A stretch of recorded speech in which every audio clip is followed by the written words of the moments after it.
Hi everybody, welcome to the channel. I want to talk about being a mess, and it's okay to be a mess. I don't think people tell you this enough. I was such a mess. I was devastated when he died, and then afterwards I was like a total mess. I couldn't function properly, and I felt like I was in this fog all the time. I would forget my car keys. I'd find crazy things like the butter in the cupboard instead of the fridge. I was very, very forgetful. I think you might notice that. You have not got dementia, you just got a big dose of grief. I couldn't sleep properly, and nothing for me to still be awake at 7 in the morning, not sleeping. I've had trouble with the eating thing as well. Couldn't eat, lost lots of weight, which in a normal way would be great. I would have been pleased about it, but it was not very healthy way to do it. I was also crying everywhere, so everywhere I went I cried, and I cried all over the place, and it was kind of embarrassing. I remember trying to be all strong, and I went to the coffee shop on my own and I went and sat at the table, and then I started to cry, and I just sat and cried in the coffee shop. I felt like such a crazy loser. So in the end I just left. I don't go to coffee shops on my own anymore. I used to do it, but it was so painful because I always went out to coffee with my husband, and it was one of the nice things that we did. I just don't do it anymore. It's not my scene. So anything that's not your scene, don't do it. Even walking on my own in the same park wasn't always a good thing for me. I would actually try to go for a walk where we used to walk, and then I'd end up crying on the walk. Do what works for you, and don't let other people pressure you into doing what works for them. And people are very quick to get you to get back into life and get moving and get doing it, but they're not carrying the heartache, and they're not carrying the pain and the hurt, and they're not having all the memories come flashing back all the time. Everywhere you go, you remember when you did this together and that together. They're not dealing with that. You're in like grief ICU, okay? And when they first die, whether it's a spouse and or a son or daughter, a mum or dad, a friend, another family member, you are in ICU. And that's how I want you to see yourself. You're in ICU. You can't be much help to anybody else. Do everything easier, okay? Everything's easier. If you don't feel like having dinner, or you can't get it on the table, have a sandwich. If you can't cope and you've got a family, buy takeaway or have something delivered. This is emergency now. You're in emergency mode, so use all your emergency tactics. If you don't want to go to the wedding because you know that it's going to make you upset, don't go to the wedding. It's okay. Send the wedding present. Maybe even meet the bride and groom for a little coffee somewhere, like at their house, or you invite them to your house and do a little special thing. You don't have to do anything you don't want to do now. Anything that makes you feel worse, you don't have to do it. And people never tell people in grief they don't have to. They're always trying to get you to come out and come to the party and do that. And I try to do that. It was a complete disaster most of the time. I remember just crying on my way into some of these events and crying on my way out of these events, and getting in the car and crying all the way home. Going on your own, or going without that special person in your family or your friend, it's like the big empty chair there. And I tried to go out with some couples, and the big empty chair was really big, and I really noticed the big empty chair. Be kind to yourself. It will pass. You will get better at it. If I really want to go to a coffee shop now and sit there, I think I could do it. I probably wouldn't enjoy it that much, but I could do it. If I want to go to the wedding now, I could possibly do it. However, I don't put myself in any situation that's going to make me feel worse, because I already feel like total crap anyhow, and I'm just on the surface looking like I'm alright, but the inside's terrible. It's really devastating and an excruciating pain. People who haven't had it don't understand. If you've got other married couples or people who've been together in relationships, they've never had loss, they won't understand your loss. If you have people who've never lost a child or a friend or their mum or dad, they won't understand it.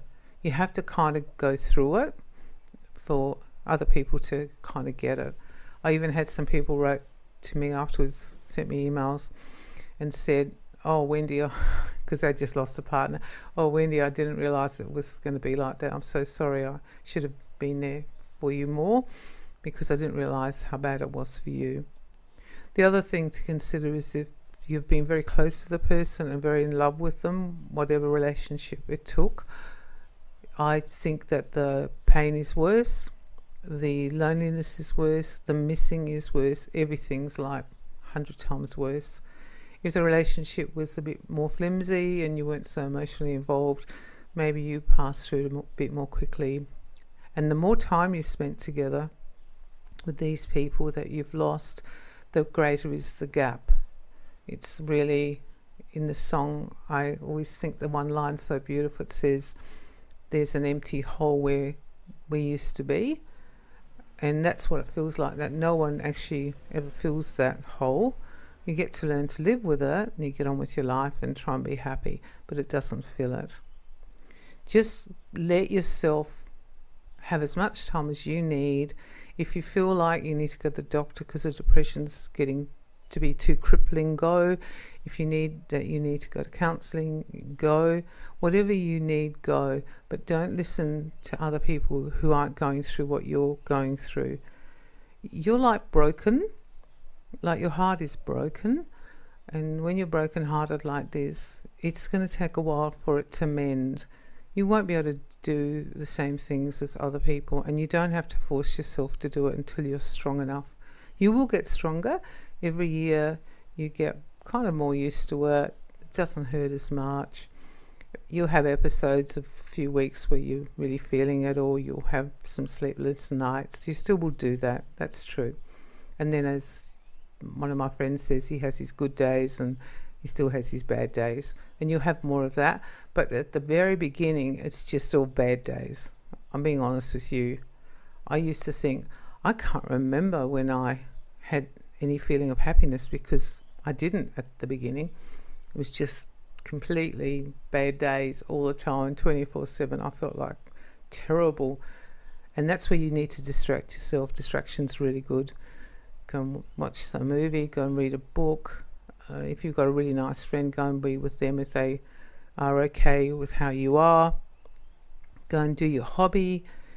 Maybe do a bit more work if you need to do a bit more work, because it just gives you a little bit of a break from it all. Because when you're actually on your own, the demons really do come up. And I wanted to do this very honest podcast about what it's really like. When I first did it, I got on some grief forums, and I had to get off because the people were so depressing as well. They weren't like trying to get better, they were terrible, but I understood it. And then I did try to read some books, but honestly I didn't find many books about what it's really, really like. It's good to be positive, I know that, but you also need to be realistic. That this is probably one of the worst times in your life, probably the worst thing that's ever happened to you in your life. And that's the truth of it. If you lose your partner or your children, your family, your best friend, that's one of the worst things that can happen to you in your life. And it takes a long time to get over it, in the sense that you can actually be with it a bit more. But at the beginning you will be terrible, okay? So let yourself be terrible. Just get help if you need it. That's the most important thing. If you sort of feel like you're spiraling out, get help. I personally felt just being on my own sort of helped me, and just being a little bit like a vegetable kind of helped me, because I like feel the feelings, process them, and in a way all the crying helped, because I think I cried every day for a year. Like every single day I cried somewhere in that day.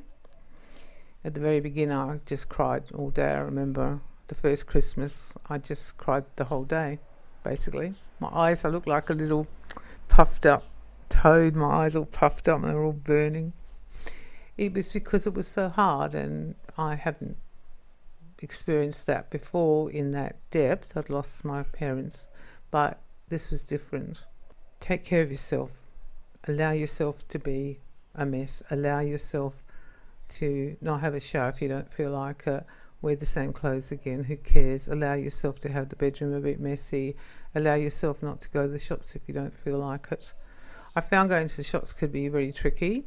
You bumped into somebody and then you're on your own and they didn't know, and then you've got to bring it all up and tell the story, and then you've got to cope with their reaction. In the end, you're comforting them. It's kind of like really weird, but you know what I mean. You sort of try to make them feel better because they're so shocked. If you don't feel like you can do people because you really don't want to bump into anyone, have to go through it again, don't go. Buy your food online for a while. That's what I did. I'm trying to help you to understand it's okay. And people don't talk about it like this, but you're going to be a terrible mess and it's okay. And you will get better. I'm telling you that I'm up to my 6 years now and I'm much better. It's still there inside you. It's like a river that runs underneath. But you just find better ways to cope, and the pain lessens and the agony, the excruciating pain lessons is like a pain like you can't explain to anyone else who hasn't had it. There's nothing that takes that pain away except as you heal, and also time. So take care of yourself and you will get through this, and I'm sending you lots of love and lots of light.